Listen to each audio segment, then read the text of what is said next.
I'm from Maryland, bro. We say our words a little Like, differently out there. you Sometimes too. that Like, yeah, that yeah, he that has that, a that he has a little accent will come accent out there. every now and But again on how we pronounce certain things.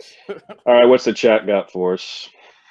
Um, a lot. Well, we got everybody triggered with Duncanville now and Coach Samples. So speaking of samples, we'll talk about little samples over at TCU. I think that can help us move on to. And I wanted to address a super chat here because that actually takes us back. Uh, Justin, thank you for the donation. Give me y'all's top transfers we should go after an opinion on wide receiver coach possibilities. So I'll start. Uh, Kieran, we obviously we both want Jacob Cowing. We just have a difference of opinion of what role he would play in this offense. But in all seriousness, Wide receiver 1. okay, let you tell Stop. it. Let you tell it. But where I'm going with this is Quinn Ewers I is did. having none of it. Yeah, he was.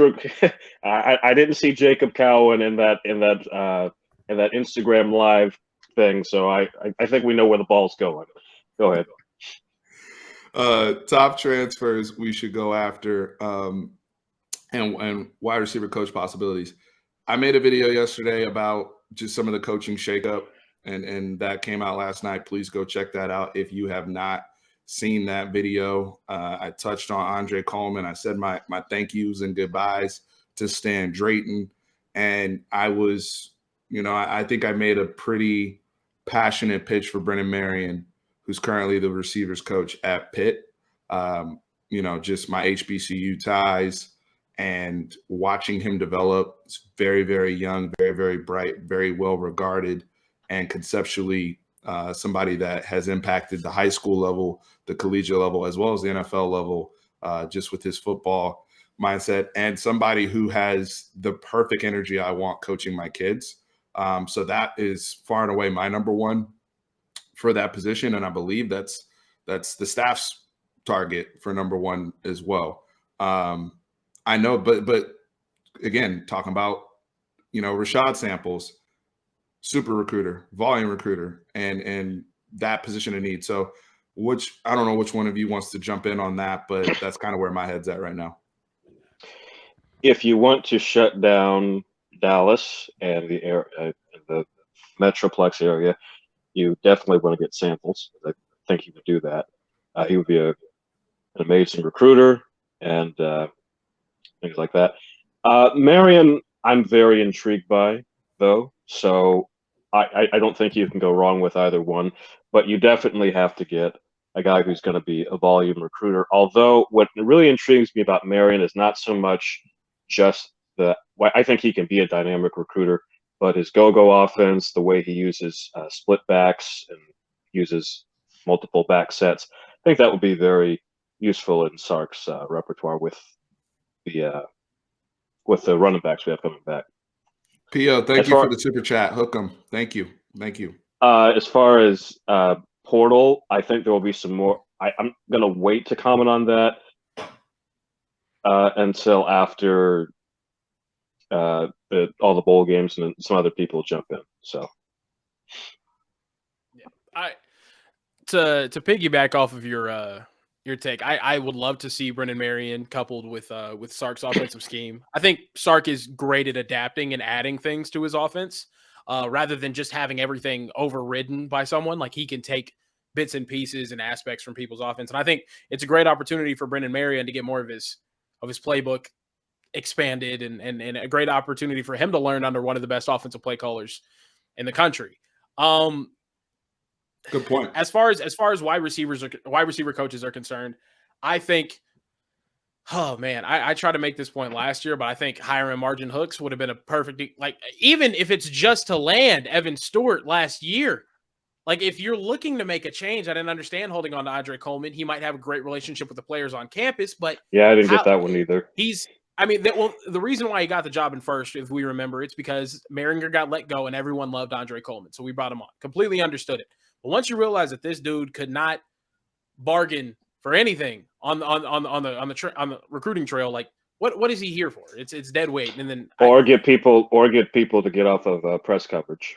Yeah, exactly. Exactly. I love Brennan Marion. Rashad Samples, of course, Duncanville boy. I would love to see a Samples coaching at UT again. He did great in the Dallas area recruiting, and he would continue to. I don't know if he's going to take the job if it doesn't require a title that he's looking for, because he's looking to go up in the coaching ranks and he deserves to. He's amazing. And as far as transfers are concerned, Jacob Cowling, wide receiver 1, obviously. Ryan Watts, he's still on the board? Yeah, Yeah, Ryan. we should know about him in a couple days. Yeah, I think Ryan Watts should be the top target. Him and Jacob Cowling, 1 and 2, in my opinion, or 1A, 1B. Other transfer targets though, there's no one in the portal right now that I, off the top of my head, could say. But as far as positions are concerned, we definitely need an edge with some size that's capable of shedding blocks, and we definitely need a starting level offensive tackle. We do. Like, I think even if it's just to push the other guys in the room, we need a guy that has started at a Power 5 program at tackle. That's just the way I see it. Or, I mean, even not. Calvin Anderson came from Rice and was one of the best left tackles. I agree. And there'll be I think you can even get some high-end G5 guys. I'm glad you brought up the Calvin Anderson point, who's doing pretty well in the NFL right now for the Denver Broncos. And just to supplement the position so you can get all those linemen who, as Tarek said earlier, aren't coming for the spring into the incubator. We've got to get into the incubator process and get, just have people that can hold us down for a year so that it doesn't disrupt Bijan's year, it doesn't disrupt Quinn Ewers' development and getting the ball to guys like Xavier Worthy and hopefully some of the other weapons like Brennan Thompson. So I totally agree with the aggression that we need to have regarding the offensive line in the portal. And it needs to be so here's my thing. It needs to be evaluations though. I don't need you guys getting in there and signing Jags. And for those who don't know, I say it all the time, Jags means just another guy. Okay. No disrespect to Ray Thornton, but when you look at his tape and everything, yeah, we were excited. Ooh, he came from LSU. Ooh, he won a ring. There's a reason why he wasn't playing.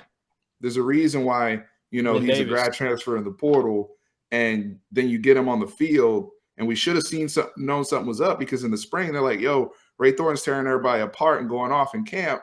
But is that because he's the next Joseph Osai, or is that because we don't have the personnel with the offensive line? No, he just wears his number. Right. And so it was the latter, right? And again, no, I'm not trying to throw anybody under the bus or anything like that. I'm not saying Ray Thornton's a bad football player. I'm just saying there's a reason why he was more of a supplemental, complementary piece.